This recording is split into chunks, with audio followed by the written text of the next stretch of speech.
Dr. Lizzie Chappell to the podium here. And Lizzie is a senior research fellow at the MRC Clinical Trials Unit at University College London. And similarly sharing with us early thoughts on a proposed study and taking a bit more global international look at the feasibility, potential safety and efficacy of DAAs during pregnancy. So thanks, Lizzie, for joining us today, and to your entire group for participating in the community of practice over the past few sessions. Over to you. Thank you. Absolutely. Thank you, Neil. And hi, everyone. Good morning, good afternoon. I hope everyone can see my slides. I'll carry on assuming so. Yeah, so I'm really pleased to be here presenting our study on behalf of the whole trial team. So this is a project that's being co-led by the MRC Clinical Trials Unit at UCL in London, and also the Aga Khan University in Pakistan. And as Neil said, this is a proposal which is currently under review for funding by the UKRI Applied Global Health Research Board. So as we've discussed today, the core question here is really about the risks and the benefits of DAA treatment in pregnancy. So the potential benefits on the right-hand side of this slide are that we cure the mother and we prevent vertical transmission of hepatitis C to the infant. And of course, if the mother is cured, that prevents vertical transmission in future pregnancies as well. And it may be that treating a pregnancy reduces the risks of complications resulting from hepatitis C itself in pregnancy, so preterm delivery, for example, but maybe not, especially if treatment is started later in pregnancy. So that's why this one's in grey.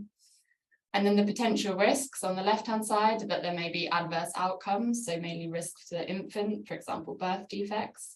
And some of these potential risks from DAAs overlap with complications from hepatitis C in pregnancy. So we want to make sure that by treating women in pregnancy, we're not leading to poorer outcomes in these respects. So with this in mind, what we want to show in our trial, our hypothesis, is that safety outcomes of DAA treatment of pregnant women during late second and third trimester are non-inferior to current standard of care of no treatment of hepatitis C during pregnancy. And then also that DAA treatment during pregnancy will prevent vertical transmission of hepatitis C and cure the mother.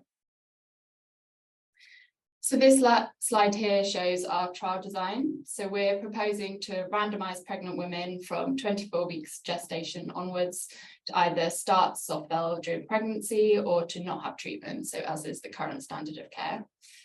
So the drug will be provided free or at cost, either from Mylan as pre-qualified generic drug or by Gilead. And just a note of the choice of our drug. So we didn't want to use soft DAC due to safety signals for DAC in multiple species, and also because it's not available in high-income countries. And we also chose not to use GP as it's currently not available in low and middle-income countries. So we will randomize women 2-to-1 to the intervention arm so that we get as much safety data as possible from the women who are on DAAs. We plan to start treatment from the end of the second trimester onwards, so after the period of organogenesis is complete, and most probably during the period where there is the highest risk for vertical transmission. And then we'll follow the women to birth for the primary outcome, and I'll say in a moment what that is. And then women and infants will be followed on to 6 months postpartum for the secondary outcomes. And just to note, to make clear, we're not following everyone until the control arm have completed treatment, as women may only start treatment at 2 years postpartum, for example, when they stop breastfeeding, and that would make the trial too long and too unfeasible, unfortunately.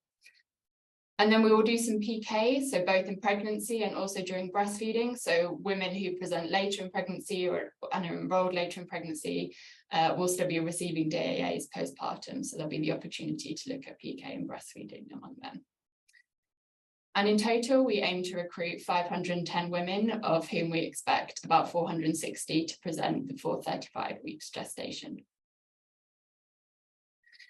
So our primary outcome is a composite of different safety indicators at birth, so congenital abnormalities, preterm delivery, pregnancy loss, and low birth weight.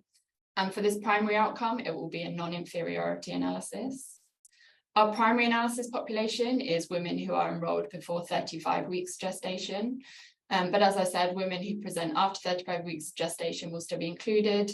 They just won't be included in this primary analysis population, as we expect the outcomes and the effective treatment may be different in this group who start much later.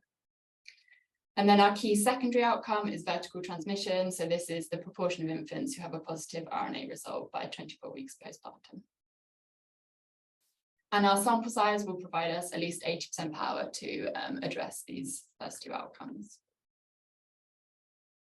And then our other secondary outcomes that we'll be considering, so these include maternal hepatitis C cure, the occurrence of adverse events in both the mother and the baby. We'll look at infant growth and development, at congenital abnormalities identified up to 6 months.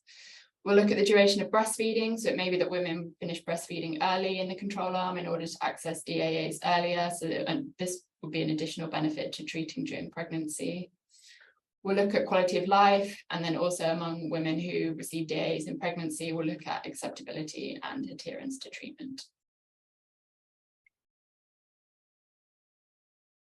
So this slide shows our key inclusion criteria. So as I mentioned, we'll recruit women after 24 weeks gestation who are not in labour, and we'll require that they have a detectable HCV RNA result within 60 days of enrolment.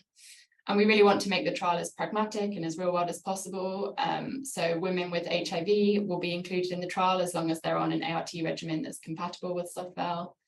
And any women with hepatitis B will also be included and be assessed for the hepatitis B viral load and treatment as appropriate. So this slide shows our study sites. So we have 4 sites in Pakistan, which will be led by the Aga Khan University. We're proposing to have 3 sites in Ukraine, and all 3 of these sites are currently operating as normal despite the ongoing war, so we really hope they'll be able to participate. And then we also have 2 sites in India.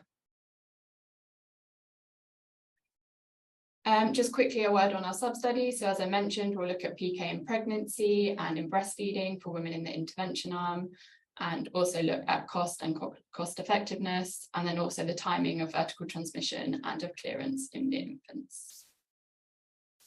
So we really hope this trial, if funded, will add to the existing body of evidence, much of which we've heard about today. We hope that by recruiting women across a range of settings with variation by epidemic, so for example, a much more generalized epidemic in India and Pakistan compared to Ukraine, where hepatitis C is more common in key subgroups, such as people with a history of injectable drug use. Also variation by hepatitis C genotype, women both with and without HIV co-infection, and also a range of healthcare facilities, so both public and private. We hope that with a range of settings like this, we'll maximise the generalisability of our findings. By including a control group, we hope we'll be able to disentangle the impact of DAAs in pregnancy from potential consequences of hepatitis C in pregnancy, and the randomised design will reduce selection bias. Our large sample size will increase our ability to detect adverse events. And yeah, we really hope that the potential impact will increase choice for pregnant breastfeeding women with hepatitis C in both high income and low middle income countries. So just a final slide to acknowledge the huge number of people involved in the design of the trial so far to date. So as well as the sites and the academic institutes involved, I want to also acknowledge the PPI partners, so shown on the bottom right of the slide, who have provided input so far and will also be involved in helping us set up and run the study, so helping develop study documents and materials for the trials, help facilitate enrolment, and then of course disseminate findings to the community and healthcare workers and policymakers. And also to acknowledge our other partners who have been supportive of the trial as well.